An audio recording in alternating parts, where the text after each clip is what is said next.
can't stand this music anymore.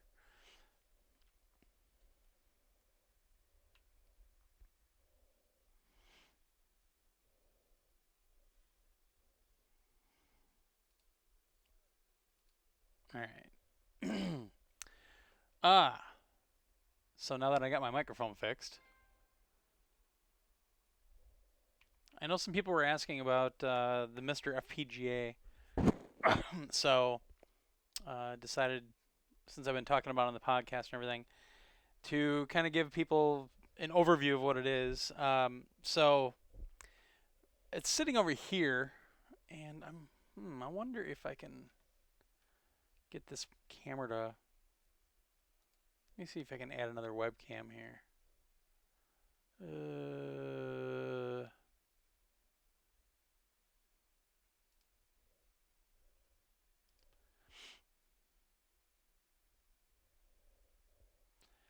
Webcam 2, I think it is. No, it doesn't want to work. Let's see.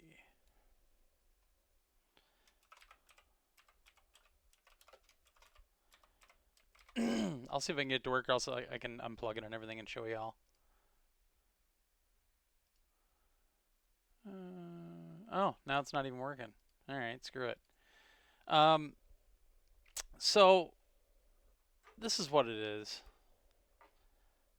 Just put this here, because I'll have to plug all this stuff back in once I'm done.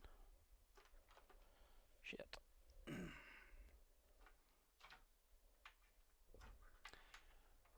me see if... One thing I really hate about...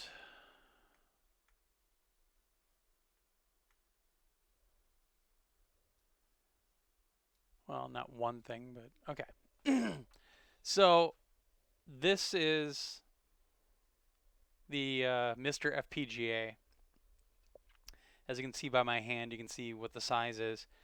So basically, it's 3 boards, and you can actually put this together yourself. You can get the parts mainly from Amazon, but there's a couple other sites like MiSTerAddons.com is where I got my stuff. I got it pre-installed because or pre-set up because I didn't know if there was any soldering involved, and apparently there's not. But basically, it's just a sandwich. So on the bottom is just a piece of acrylic, and then the next one is it's a USB hub that they designed specifically for this, and I highly recommend it because you get 1, 2, 3, 4, 5, 6, 7 USB ports, and USB is fantastic on this thing, and it works really, really well. Because like I use my Xbox 360 controller for just about everything because it's got thumbsticks and I can use thumbsticks, and it's got all the buttons you need. So then the next board here, that is the actual FPGA. It's a, I believe, a DE10 Nano from. I should have looked all this crap up, but the FPGA is in there. And then this top board is what's called the I/O board. And the nice thing about it is it's got the 3 buttons, which are like reset, menu, and there's like a reboot or reset of the actual core, and then a menu button. You can map all that to a keyboard or to or to a controller. So, but the nice thing about the I/O board, and the reason I originally got it, is it's got this right here, and what that allows you to do. This is a video output.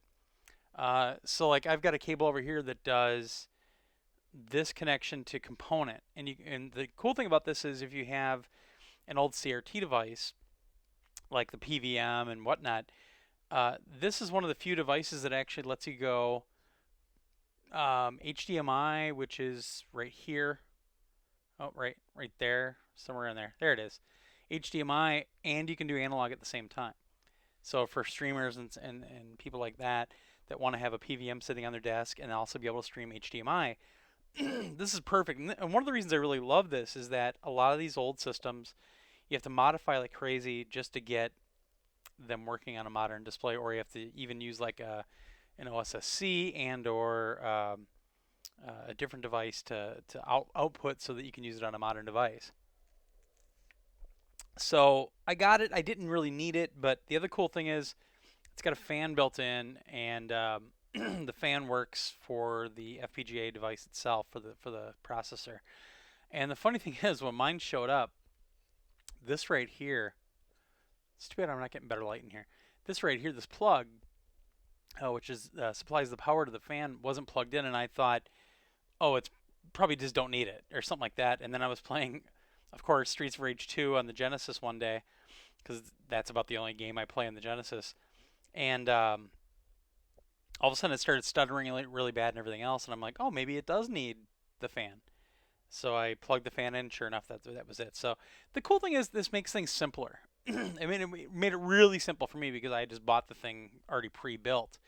And then what it works off of, and I got a little confused by this because the I/O board has its own like I think it's a mini SD or something like that SD card reader or port right here, and that's where I thought the SD card for the storage for all the ROMs and everything else were, but actually it's just down here.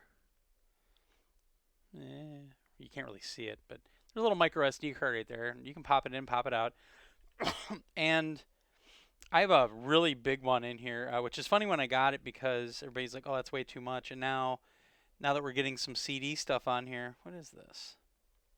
So I've got a 256 gig right now, and I think I'm using, I don't know if I'm using half yet, but I use quite a bit. And now that the Sega CD support is out, well, though, I mean, those images can be roughly 500 meg a piece, if that, and they fill up. And TurboGrafx CD, I think, is coming soon. I know they're working on it, which I'm really excited for that. But I've always been that kind of person that, if there's a memory need somewhere, just go with the highest because eventually it's going to grow and grow and grow. And the cool thing about this is the community is just getting stronger and stronger. It's really refreshing because you get something like Google Stadia and you already kind of know that Google's going to get bored of it and just kill it and blah, blah, blah. That's another day. And then right here is the SD-RAM module. And I had at the time gotten the biggest module, which is somewhere here on my desk. Right here, I think. But then they started, a core came out that supported Neo Geo. And the biggest available at the time wasn't big enough to play about, I think, like 9 or 10 Neo Geo games. So some folks, including MiSTeraddons.com, started like supplying bigger chips. So this one, I don't even know what the size is, but that's the old one. Get some light on it. Just a little SD-RAM module. Now, they did build these themselves. These aren't something that you can just go to Amazon and buy. So I got the biggest now. I think it's 256 meg. I think that's what it is.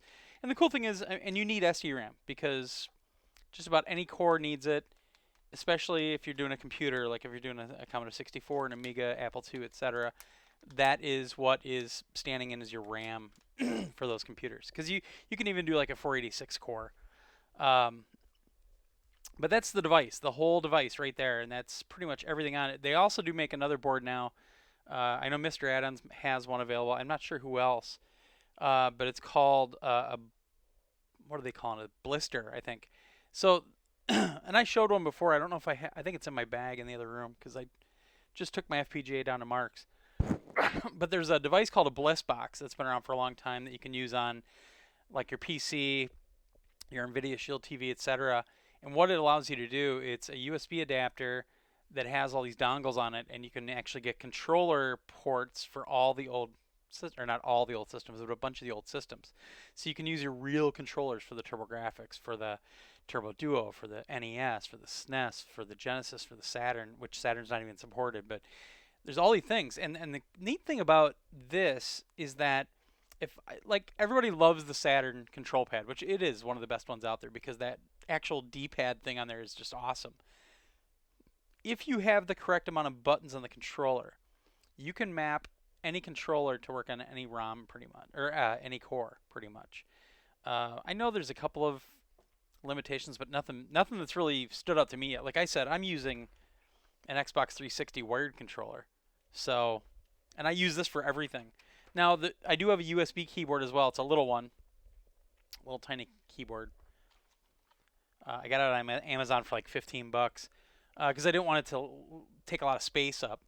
But the keyboard's great because if you do any type of computer like the MSX, the There's partial support for the X68000 right now, but for the Commodore 64, for the Amiga, for the Apple II, for the Mac Plus, it's great because you literally have that computer on here.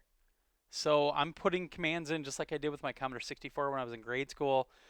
Same way with the Apple II, and it's really neat because it's full featured. There are weird ways to, because you don't have a tape drive anymore for this, like the Commodore 64. You don't have a disk drive, so they have virtual drives. This even supports virtual images or images from the cartridges for the C64. So like Star Wars Arcade, which I owned years and years and years ago, works on here. The cartridge image actually works. But that's it, and it's been a lot of fun. And you can do all this on your own, or you can buy this stuff either pre-assembled or partially pre-assembled. Um, the one thing, oops, excuse me, I have to sneeze.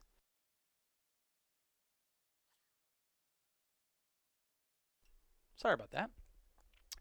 Um, the one kind of not caveat, but one thing you need to know about is the fact that to use the micro SD on here, you have to use a program, and I can go through all that if you want. But there's a lot of tutorials on YouTube. But you basically have to bless the card. There's an app out there that kind of formats the card for you, and you have to do it. But once it's done and that structure is there, it's real easy to set stuff up. Now, I know that you can set up FTP on this, and it'll actually act as like a little FTP server, and you can just, because it's got Ethernet on it. There's an Ethernet right there. I know some people are using wireless adapters, USB wireless adapters, and getting these on wireless because there is kind of a thin version of Linux that runs the overhead of the system of the core. um, but the wireless I heard they're kind of weird. But the other thing is you can get Bluetooth adapter, USB Bluetooth adapter, and use even which mine doesn't have batteries right now, but I have a little Microsoft tiny little Bluetooth mouse, and it works fine. You don't have to set anything else up. It's a USB driver, and it works great. um, so there's a lot of modern things you can do that work with this. You don't have to have a Commodore mouse. You don't have to have an Apple keyboard. All that stuff just works, and the developers behind a lot of this stuff, and it's all community driven. But they've really done a nice job, and it's continually updating all the time. Um, but that's all it is. It's this little tiny box. I don't even remember how much I paid for this. At the most, it was a couple $100, I think. But it's great for preservation. It really is, because I have so many games on here, and I'm still discovering stuff like every time I play with it. I play with this more than I play with my PS4, my SNES, my Genesis, anything. I play with this more than anything because it's so small, so compact, so easy to get to, and it's easy to travel with. So, like I said, I took it down by Mark's house a couple weeks ago and showed him some stuff because the Sega CD cord just dropped a couple weeks ago, and it's fantastic. Um, so it's cool. I mean, it's not the most svelte thing in the world. It's not the most like clean interface, or you have a lot of cables hanging off of it. I do have a case ordered for it. They do make some cases for it, and there is actually a file out there in what is it for 3D printing? I forget what the site's called now, but you can 3D print your own case for this, and it works great apparently. I ordered a case when I first got this. I ordered a case, but then hey, Vantage Page, what's up, man? I ordered the case, but then I dropped it because I think he had a problem with supply at the time. But I just ordered a case for myself again, and it's coming. But, I mean, yeah, it looks like a little dinky, weird unit at the start, but it's a lot of fun, man. And originally, yeah, it took some time to set it up because I was learning. And that's one thing about it, that there's not an easy, like, step-by-step guide on the internet. I've never been able to find one. There's great resources on, like, Discord. There's a great Discord group out there for classic games, and a lot of those people are fans of the FPGAs. Some of them can be kind of snooty, like usual. Um, but the cool thing is, like, if any of my friends want to do this now, is once we bless that micro SD card, I can pretty much just copy what I have off this card that I have, and they'll be set to go. Sorry, I'm just trying to set this up while we're going, so I can plug it back in and show you what's going on. But that's all it is, and I'm sure I sound like, oh, this is so easy. It's easy, but it's time consuming. But it doesn't matter to me. I've spent full entire days from morning, from dawn till dusk, just tinkering with this thing. And I've got it to the point now where I know what's going on with it. I know what to expect. I know how to operate most things. I don't have the FTP working yet because I keep forgetting to do it. Am I forgetting to plug anything else in? I don't think so. The one thing is, like, right now I don't have a power switch for it, so I just have to plug the power in, that sort of thing. And MiSTeraddons.com, actually, he makes like this little power switch now. He makes it available, so I'm probably going to get one. So I just have a little power supply with a little splitter, and it's got 2 outputs on it. And all right, so it's powering up now. Let me set that over there. So let me switch over to, if frickin' OBS will. There we go.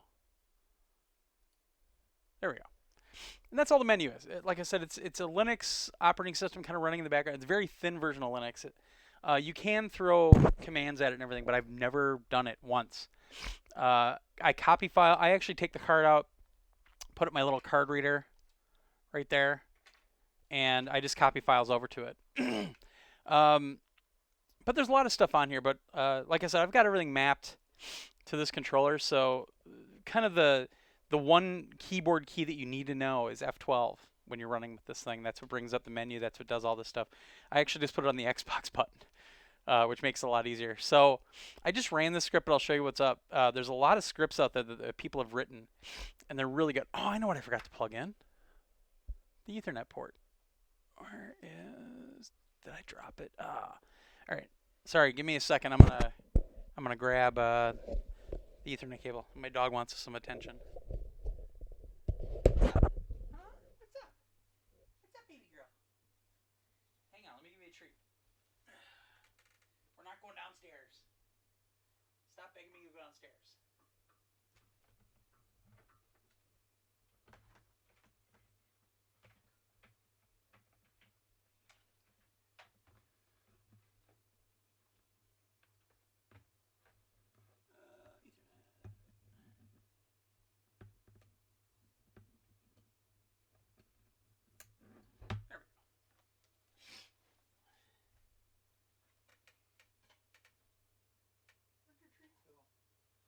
Where did your treats go? There we go.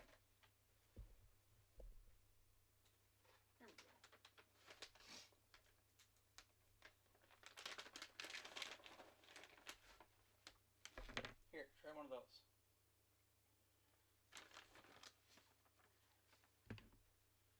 Okay.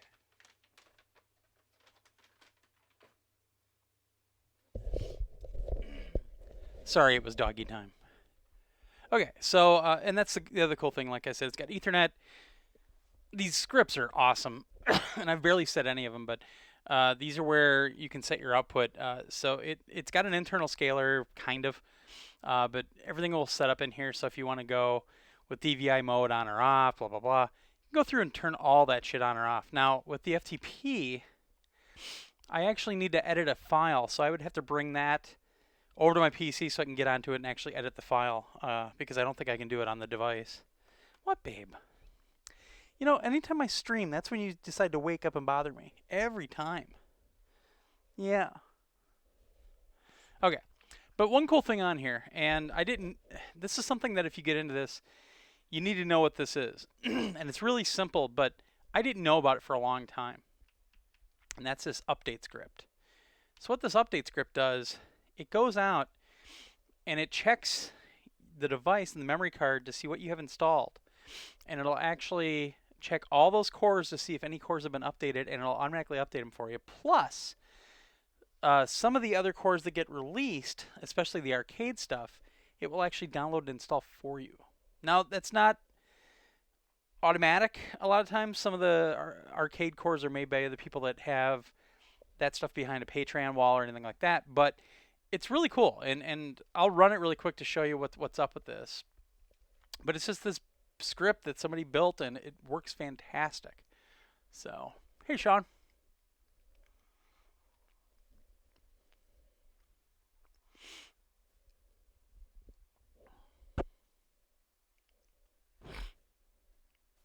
It only takes a couple minutes. It shouldn't download anything because I literally just ran this like 10 minutes ago.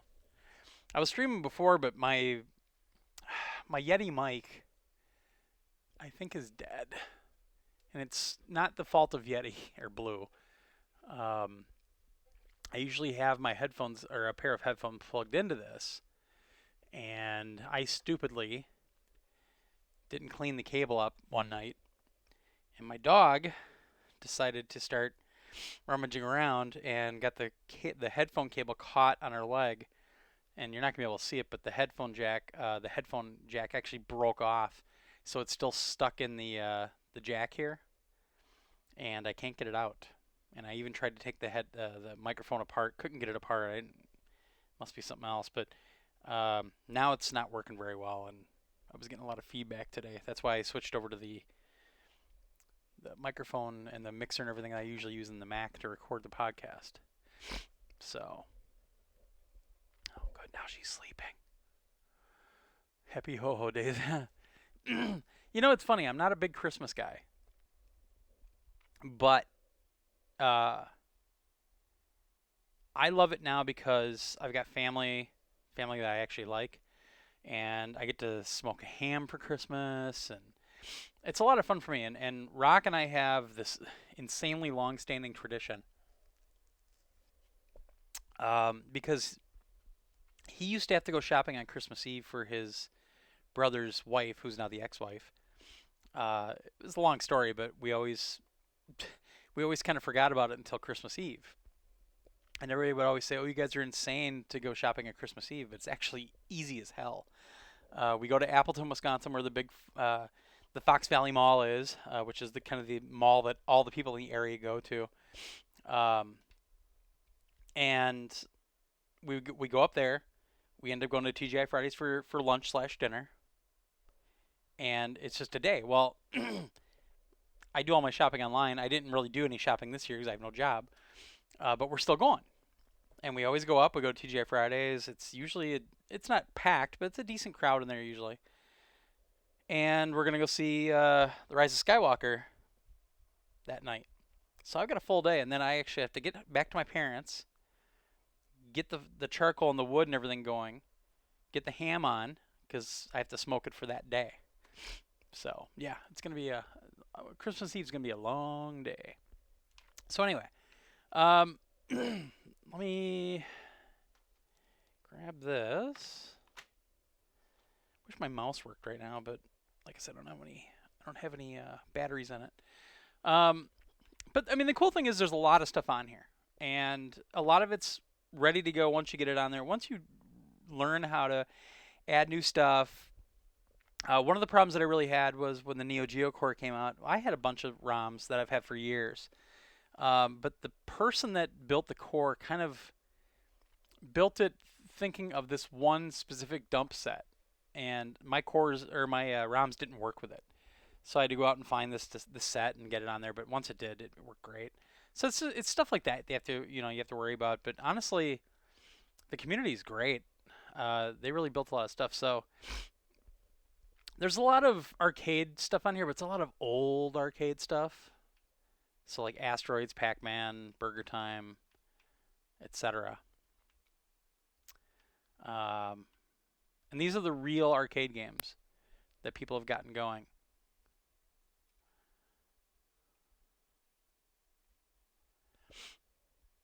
And as you can see, kind of on the top there, it's given us the original aspect rate or the original resolution that the game runs at, but then sound's not working.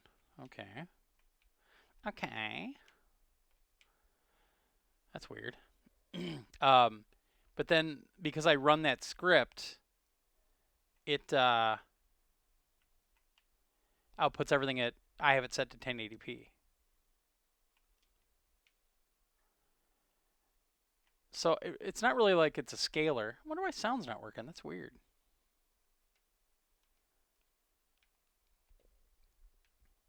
See if I can find a game that the sound works. Donkey Kong. And then you have to set up the buttons in every one of these. Once you do it, you do it. And the problem is I never know if I've set it up. Set to save it. And that saves right to my micro SD card. But it's cool, like if you have a monitor, the big thing is Tate mode for a lot of old like cave shmups and everything. And a lot of old arcade games were a vertical screen as well. So you can actually do this. And you can actually, if you have like an LCD, you can get it on a stand that Monoprice makes that lets you spin it 90 degrees. And you can actually play it that way. Then you can put the scan doubler on if you want, that sort of thing. Change some of the dip switches. Am I going to have sound? What the hell? Why am I not getting any sound? Oh, I wonder.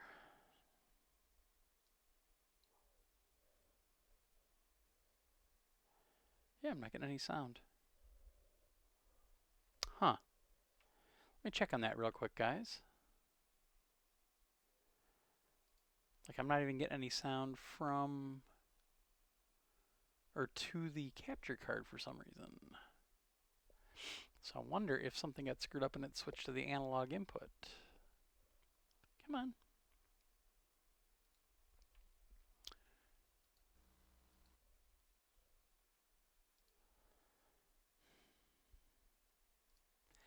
It's always something. Come on.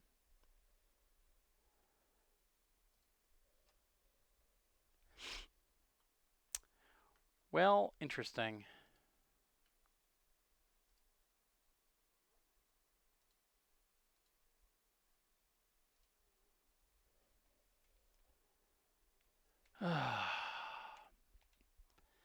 Let's see if I get sound in it. I had sound before.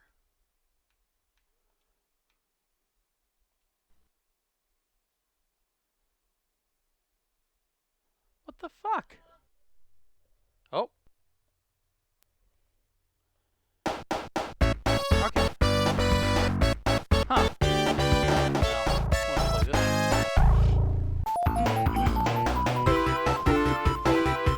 Oh, let's say the game I just got. So somebody just released a new game for the Genesis that I picked up. You can buy it as a ROM, which is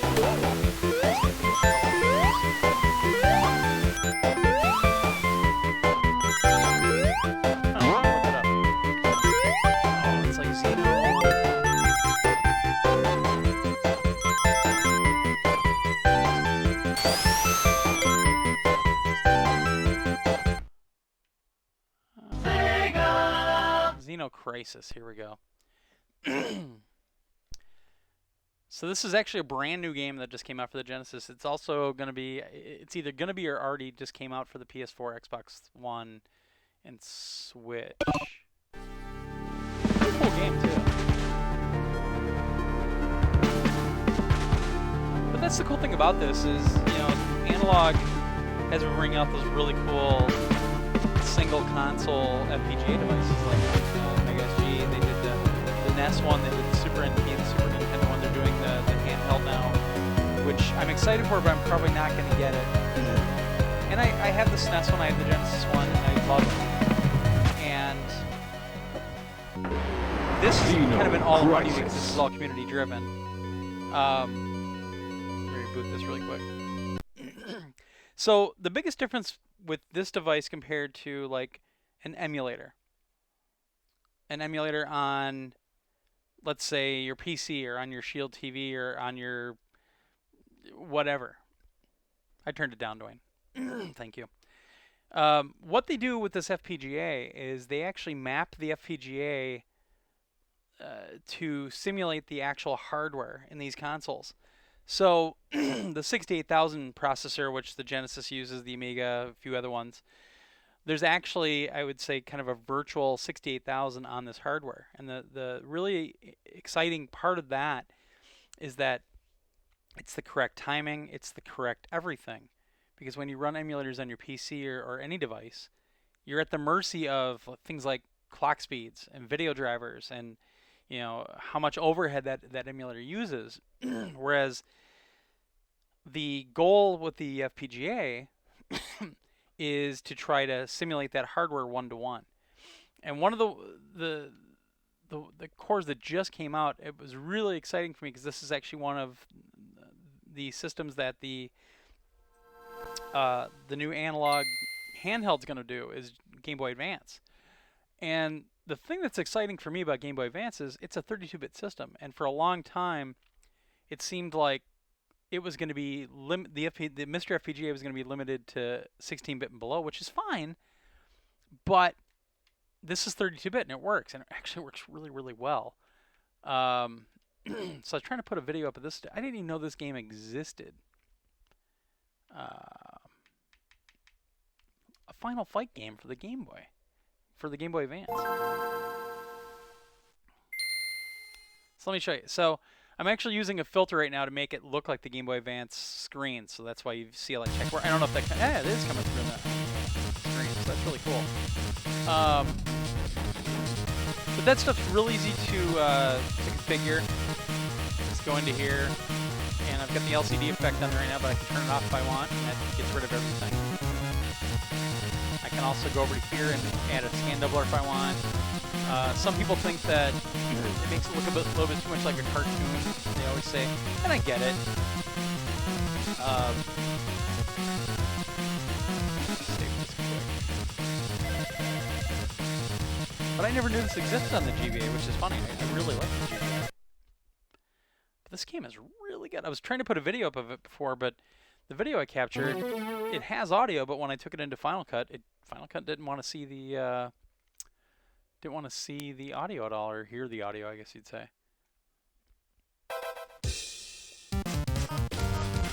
It's funny that a Game Boy Advance game has all three characters, and neither of the Super NES games had all three. Final Fight and Final Fight Guy. How's the audio now?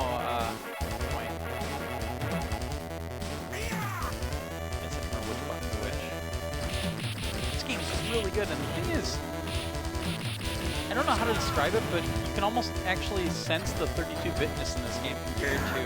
Because I played this game a lot on other platforms. I played the SNES one a lot, I played the Sega CD version a lot. And it's funny that a handheld version of this game honestly seems a little bit better. Come on!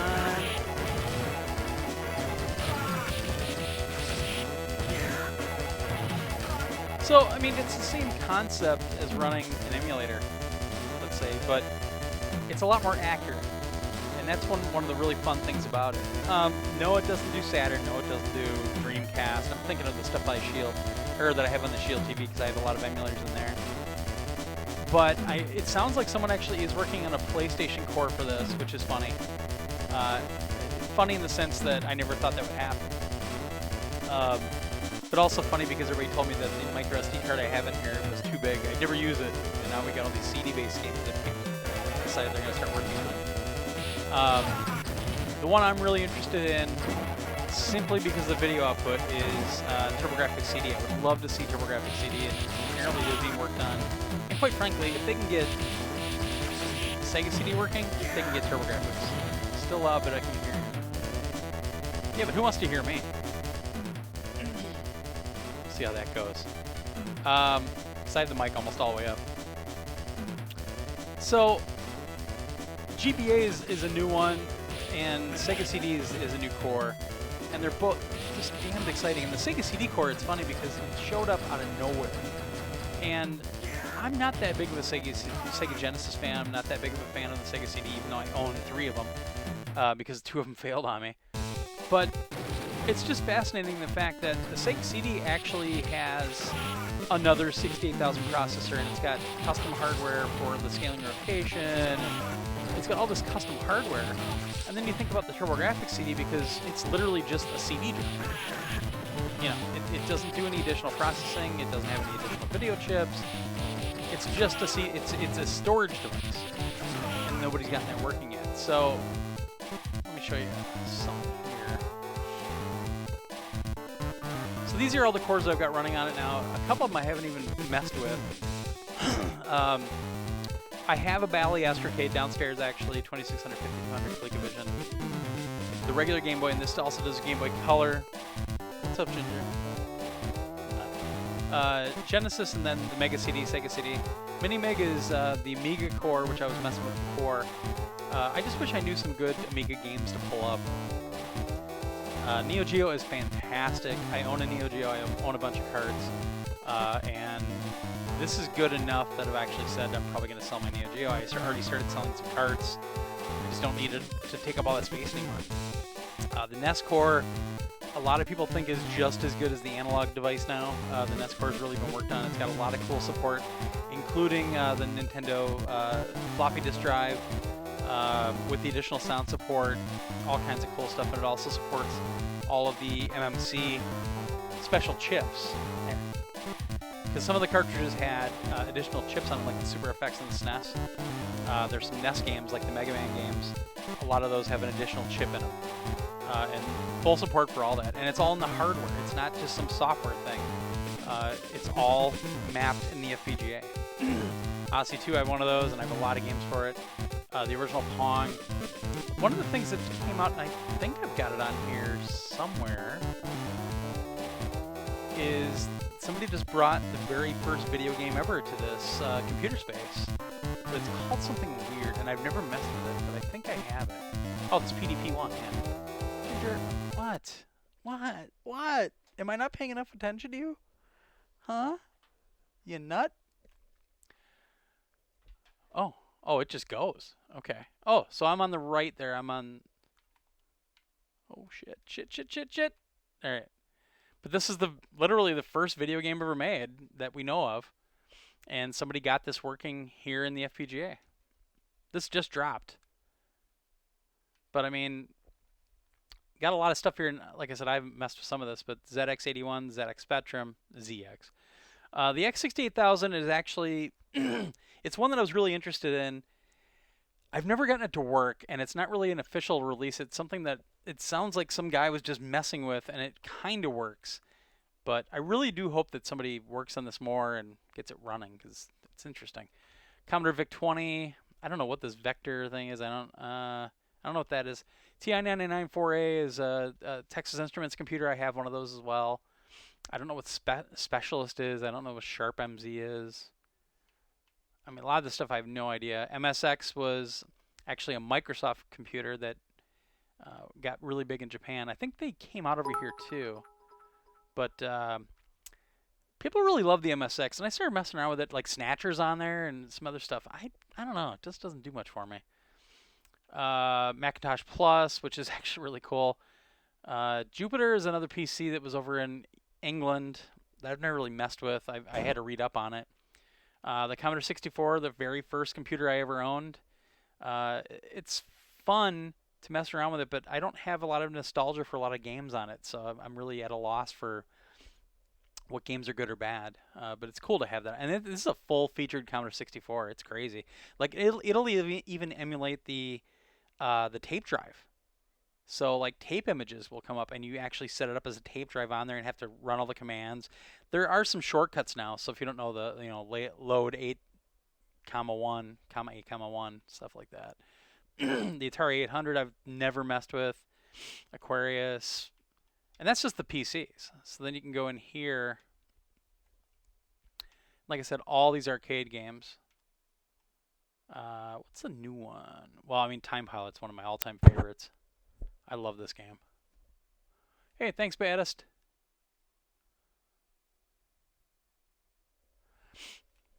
But this will go through all the setups and everything, just like the actual arcade cabinet. I've never tried this on here, so I don't even know if it works. It doesn't look like it's going to work. Shucks. Oh. Oh, well. I know Dig Dug's one they just added. But Galaga, I mean, that's again one of my all-time favorite arcade games. And Galaga is perfect on here. I've played that before. Come on. Maybe this doesn't want to work either. Sometimes you got to change the video output. You have to run one of the scripts. I don't know all of the ones that you have to do that. I don't think this is going to work either. That's a brand new one. Let's see if Galaga runs today. I know it runs because I played it on here. Hope nobody has epilepsy. All that flashing shit. Wow, none of this stuff wants to run. Okay, well, let's not worry about that today. I don't really, I'll be honest, I don't mess with the arcade stuff that much. I do want to get one working for you so you can see it.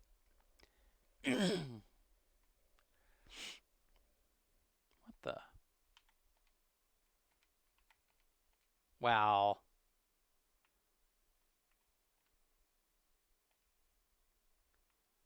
Huh. I'm trying to think of what I've played on here before. And it also might just be that it needs a reboot too. Oh, here. I know this works. I was literally just playing this 2 days ago. Yeah, something's wrong. Let me reboot.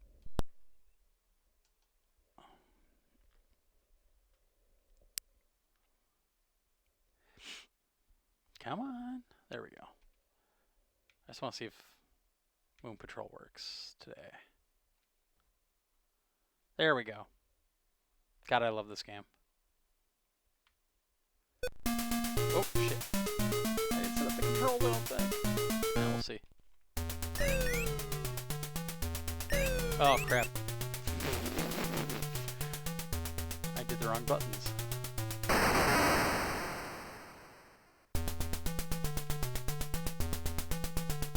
There we go.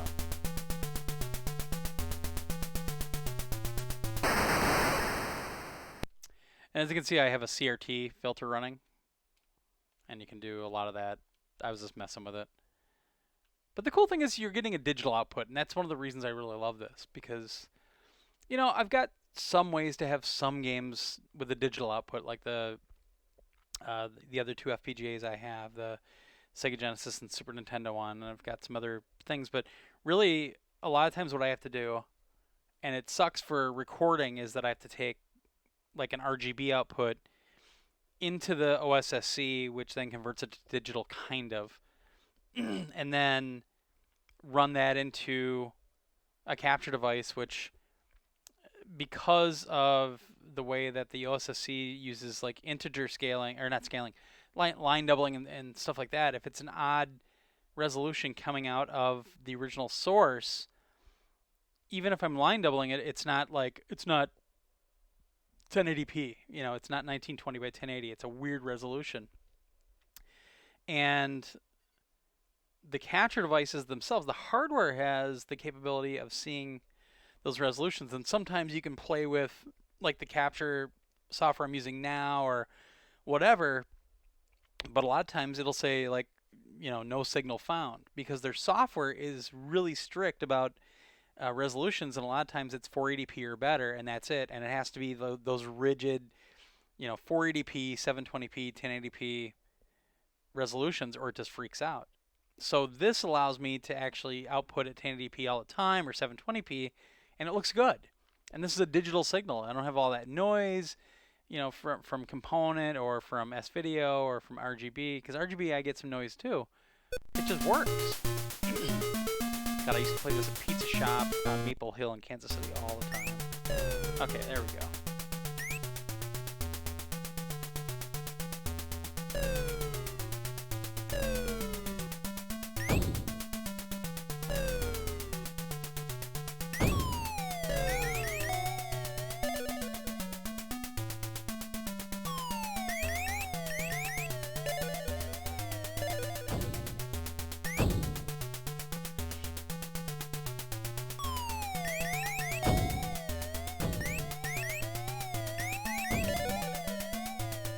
Oh!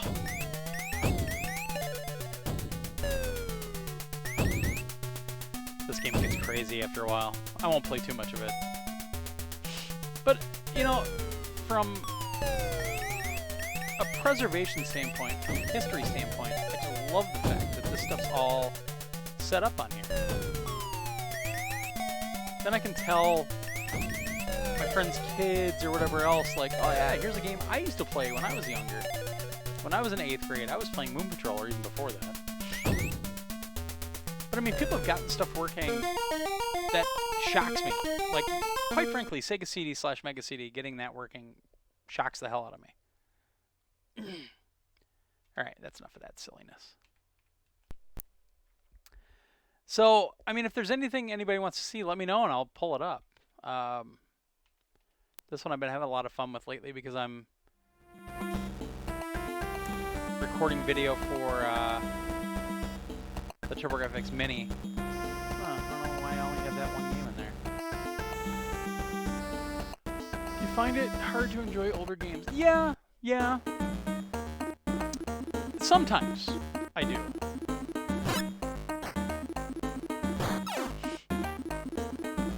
But to me, it's kind of cool for like when my friends and I are sitting around like, oh, remember that game? Whatever the game is. Remember playing that in the arcade. Remember playing like Wizard of War, which isn't on here, but remember playing Gorf, which I wish was on here. And for those times, it's really cool to be able to pull that up and say, oh shit, how do we play this when we were in 6th grade or 5th grade? From my perspective. It's a cool thing to have. In terms of playing the old stuff, I'm pretty limited. I usually stick to Genesis CD, SNES, TurboGrafx, Neo Geo.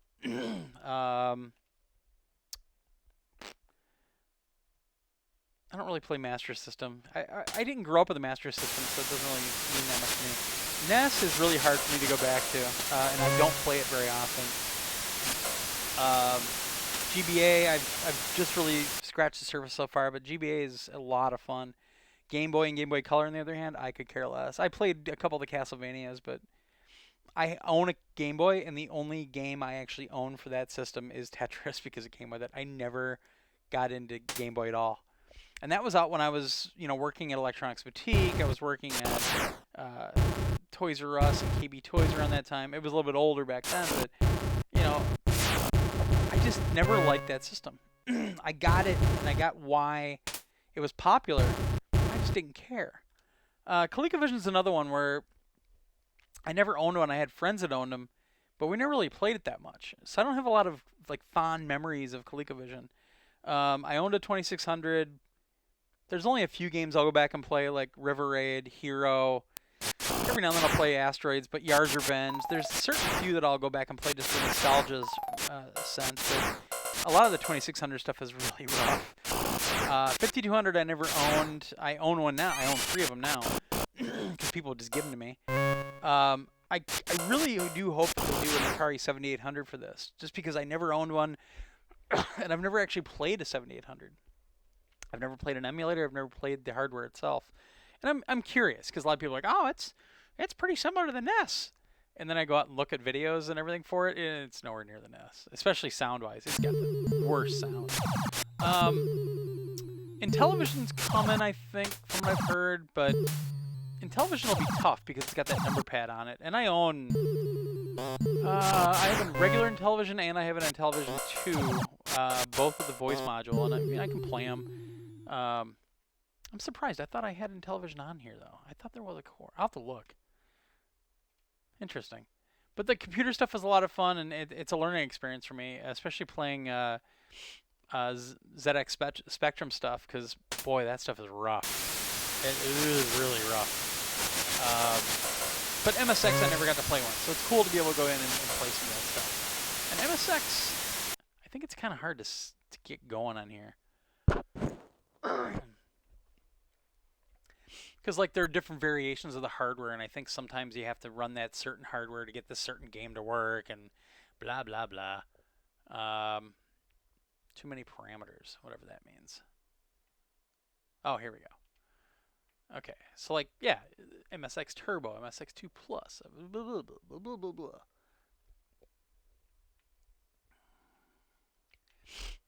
I just don't know any good stuff. I tried Snatcher on it one day, and I tried, I think, Gradius. Like, I just don't know. And I'm sure a lot of these are in Japanese, too. Just trying to find something to show you. Games, disc, ROM. I don't know what CAS is. Cassette? I bet you that's what it is, cassette. Let's see what they got on disc. And like some of these games, you have to actually swap the disc and all that stuff. Let's see what they have for US. What's up, Ginger? What's that? I know there's Gradius on here somewhere. Nope. They have Salamander?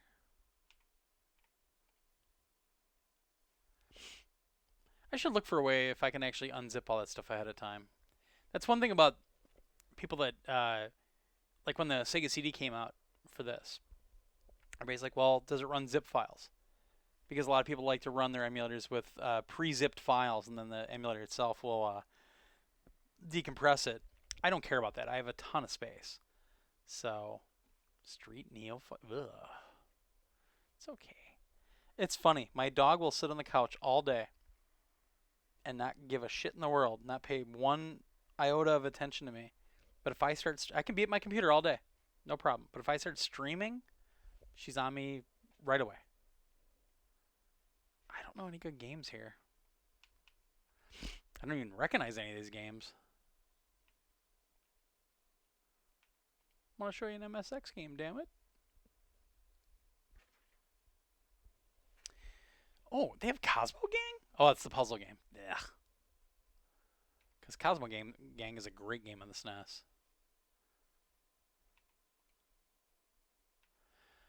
I don't recognize any of these. Now what are you doing? What are you doing? I already gave you 3 treats, which I shouldn't be doing. Anyway, that's MSX. I'll look around and see if I can find some games later.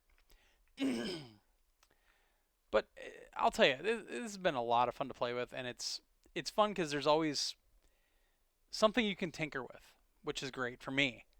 But let me show you. I've been posting a lot of videos of the Sega CD stuff, but it's pretty fascinating how well it works too. Like, I don't think they've even updated it yet.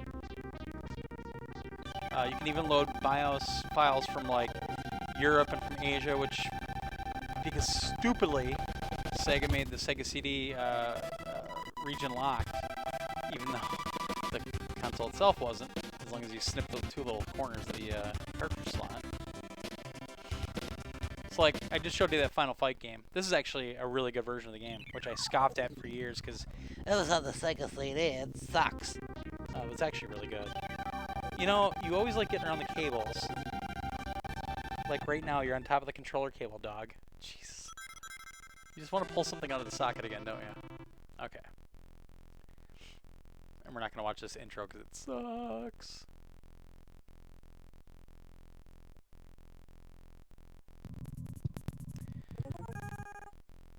But the cool thing is, you know, everything works in this game. It no bugs whatsoever. It's great.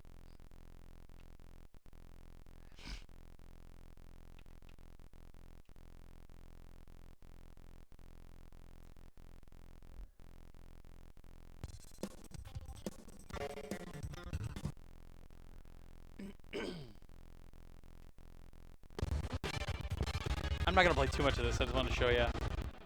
It's great. I mean, this is the first CD-based system that they've gotten on the FPGA, and it's working. And the funny thing is, the analog Mega SG console allows you to actually plug the Sega CD drive in. And I was excited for that, because, again, I'm not using an RGB connector. I've got just straight HDMI. And it was great for capture and everything. So one of my Sega CDs that I knew was bad, I took it down to a guy in Milwaukee, this guy Nesmat, that I've met at MGC before. And he does console repair, like classic console repair. And he recapped it. I think he replaced the laser in it. But that's the thing, you know, these, especially these CD-based systems, it's exciting because those lasers, they go bad after a while. And I'm worried about my Duo. I had my Duo recapped years ago and had a new video output put on and everything else. But that laser's probably going to go bad eventually. So I used that FPGA that I got for it a couple of years ago, that Super SSD from Terra Onion. But I'm still dealing with an RGB output. And now I had to send that off to have the RGB fixed. Come on, really? Oh my god. You're shitting me.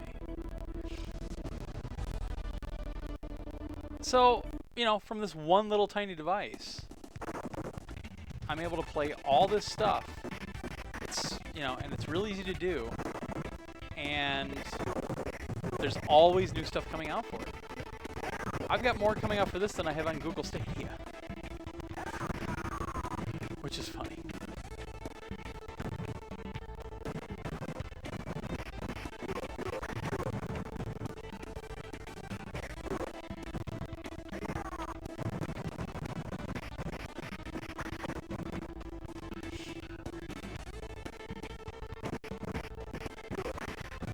Alright. Anything anybody want to see? It's funny that Minimig is in the console thing. Oh, because that'll do Amiga CD32 games as well, but I don't have any of those.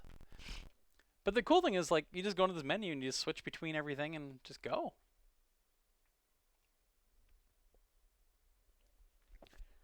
Oh.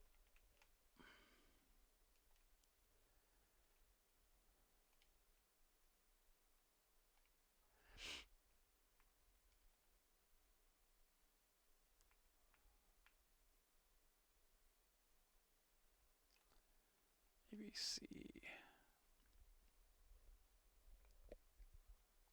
Oh. Oh, there we are.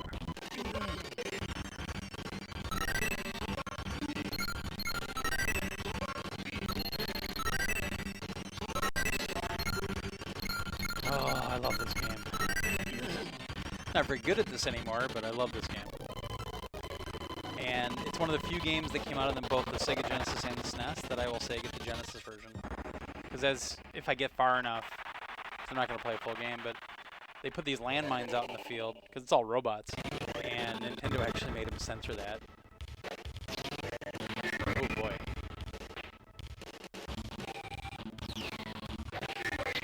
Ugh.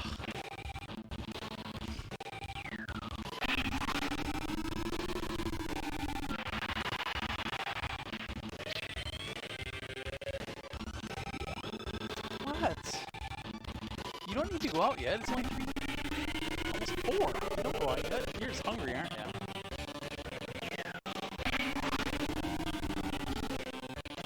Oh shit, he didn't run. I'm out of 2. What? Why do you do this whenever I stream?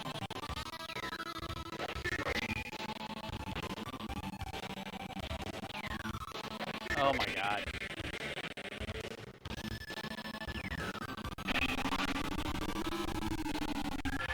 This is food.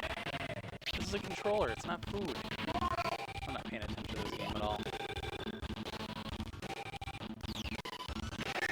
Oops. Wrong button. The cool thing about this Neo Geo core is, I mean, there's a lot of cool things about it, but I have one of the old Neo Geo X little handheld consoles, which was exciting before it came out, and then it came out as a piece of shit, but it actually came with a version of the home system console, the AES joystick, and it's USB, so I can actually use that joystick on the FPGA to play Neo Geo games. And that's just badass. That is absolutely badass.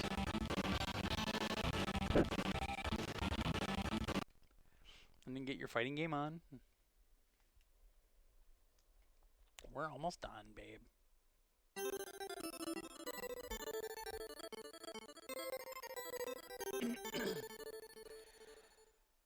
So, I know some people were asking about this. Somebody somebody asked if I could set up like a setup tutorial. I don't know if I'm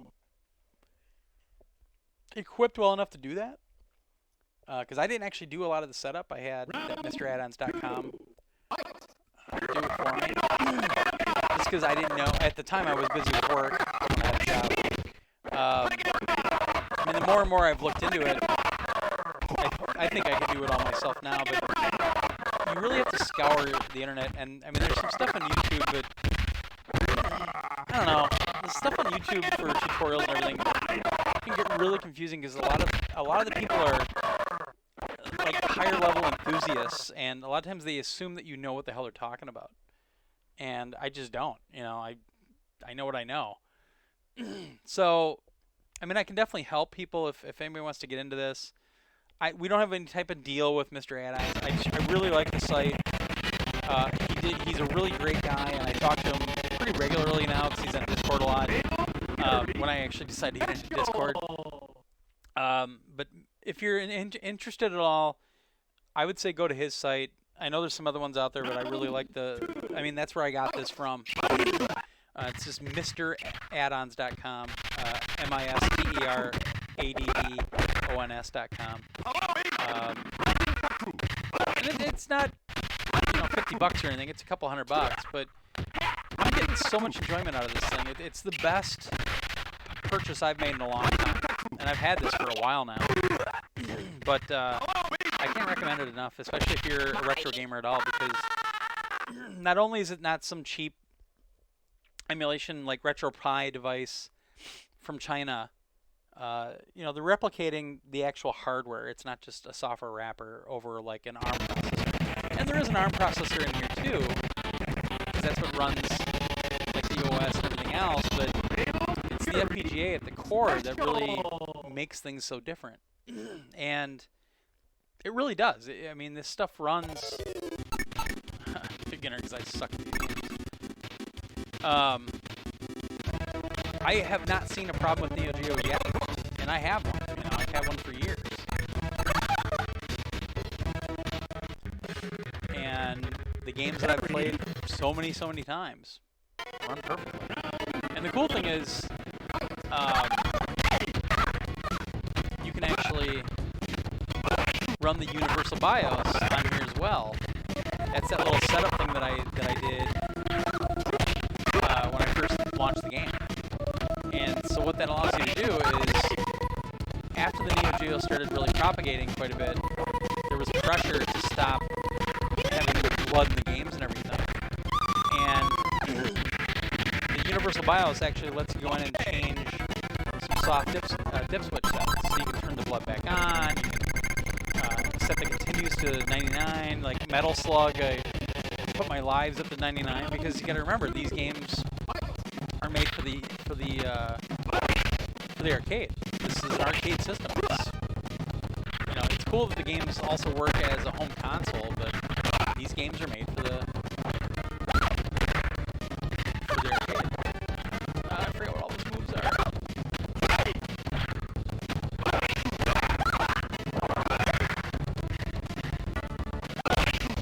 Jesus.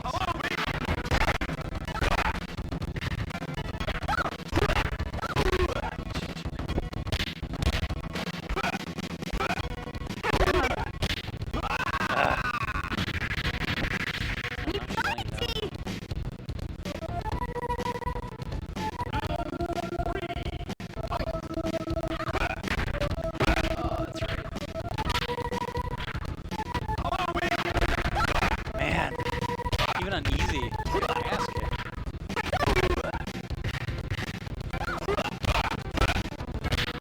Come on.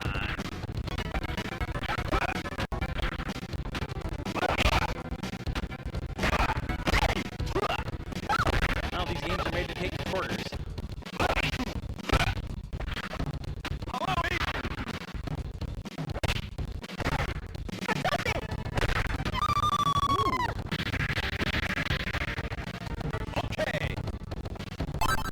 But it's funny, I've got the, what's it called?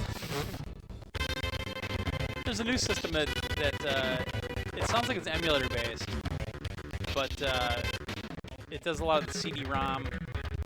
Oh, there we go. A lot of the CD systems, so it does like Sega CD, TurboGrafx CD, PlayStation, Saturn, the Polymega, and I've got one pre-ordered that's already paid for. So, yay me! I paid for it before I didn't have a job. But it's interesting. It's compelling stuff, and I was heartbroken when I found out it wasn't FPGA based. And originally I was like, oh, maybe I'll cancel the order, but I'm gonna keep it because I think there's a lot they can do with it, and it sounds like they're gonna add maybe like Dreamcast after the fact, or they're gonna try to do some other stuff with it. So it's interesting to me, and it's great because now I get these old consoles on modern displays, and it looks fantastic. And you can, I get a lot of shit on YouTube from a couple people because I like playing some of these games with like the filter on it, and because I think it looks good, and they're like, oh, it looks like a cartoon, blah, blah, blah. Well, whatever. But I love that the choice is there for it, so I can go in here and put the scan doubler on, or just leave it off because we like the pixel look, and I do too. But the problem is a lot of times when it comes through on this digital signal, but also if I put it on my 65-inch TV, it's fucking crazy looking. So I just like it this way. And you can add sprites per line, so it's basically kind of doing a super graphics thing on it, but when you put it like this game in the super graphics, it doesn't change anything.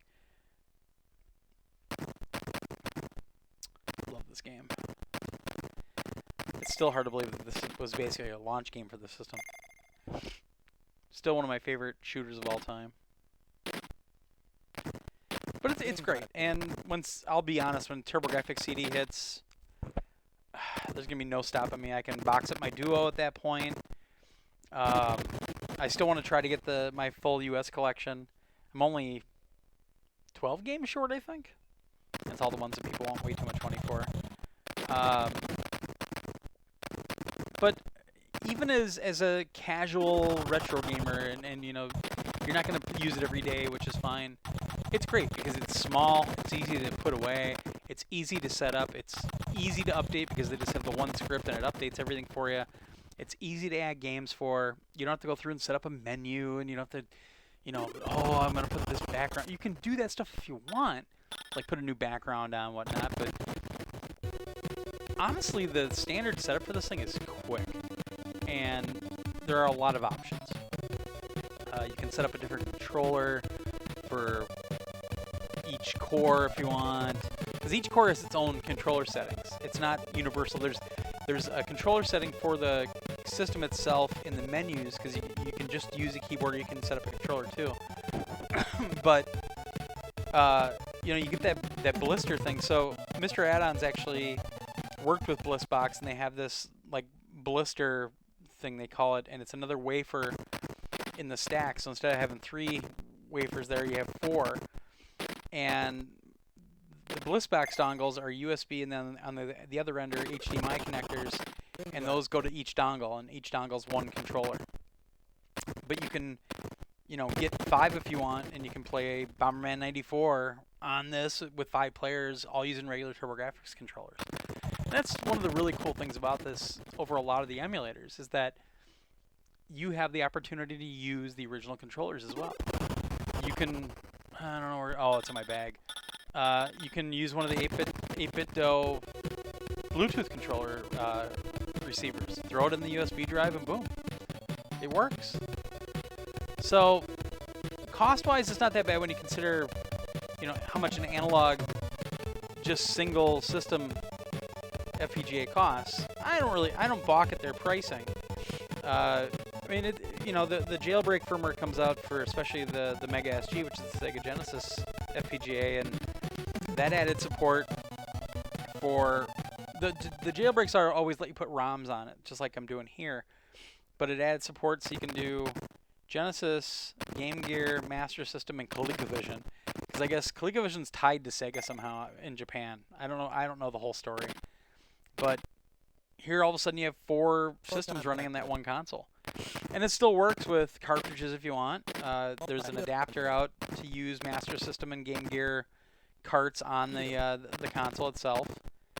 And that's really the only thing you don't have here, but I believe someone's working on a way to use cartridges for some of these systems. I don't know if anything's really I haven't really paid attention, because I just like the ease of just setting up a frickin' ROM and going.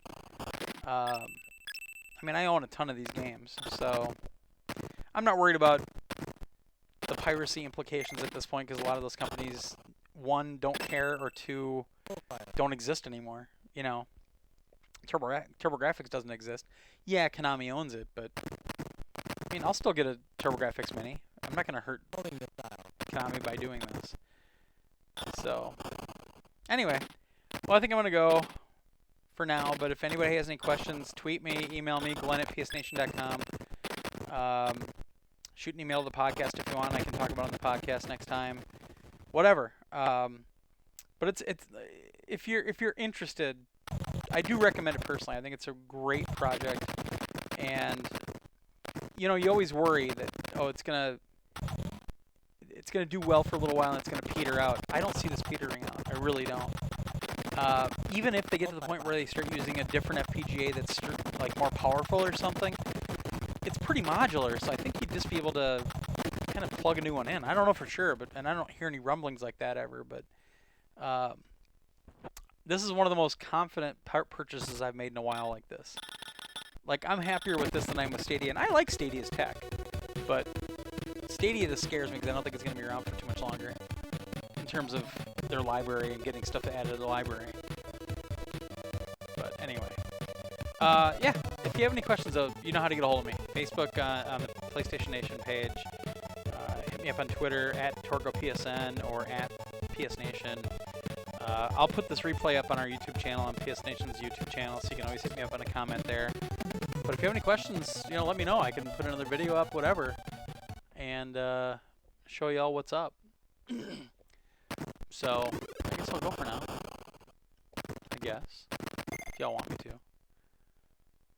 Unless I can think of a game to... Oh, no, the dog wants to go out. Alright, I guess I'm done.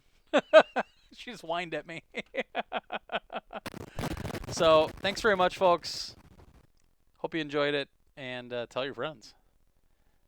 I'll see y'all on the podcast. And check out the new podcast came out today.